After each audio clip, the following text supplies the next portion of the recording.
Assalamualaikum warahmatullahi wabarakatuh.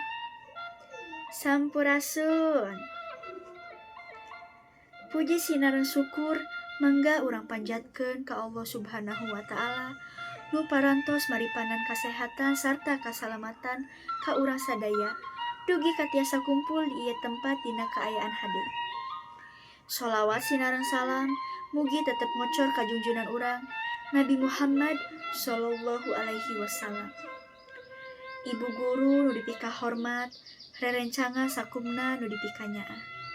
Hatur nuhun kana kesempatan ieu anu dipasihkeun ka abdi supados tiasa nepikeun biantara. Abdi di dieu bade nyarioskeun biantara ngeunaan tema motivasi diajar. Sobat sadayana, diajar teh sanes ngan ukur pikeun menangkeun nilai atawa ranking. Diajar teh merupakeun kunci pikeun muka panto kasuksesan. Sakumaha paribasa hirup semesta di dunia teh mimitina tiasa, akhiratna bisa. Maksudna, sagala hal nu urang hoyong tiasa tangtos kedah dimimitian ku diajar. Diajar henteu kedah ngantos pinter, tapi diajar supados janten pinter. Ulah era mun keneh loba nu teu nyaho. Sabab jalma nu pinter teh jalma nu sok hayang nyaho. Mangga urang manfaatkeun waktu sakola ieu kalawan sae. Tong disia-siakeun, sabab ilmu nu urang gaduh moal bakal leungit sanajan urang geus kolot. Malah bakal janten bekel pikeun kahirupan kaharep.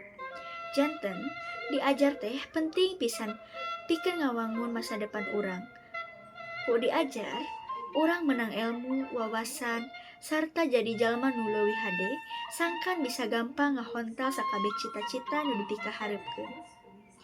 Sakitu nu tiasa ku abdi sampekeun, mugi janten picontoheun, pituduh sarta motivasi nu hade. Kanggo urang sadaya, mugi-mugi aya kecap, carita atawa lampah abdi nu kirang marenah, abdi nyuhunkeun dihampunkeun sadayana. Mugi urang sadaya salawasna sumanget diajar. Janten jalma nu boga ilmu sarta manfaat pikeun bangsa jeung nagara. Wassalamualaikum warahmatullahi wabarakatuh.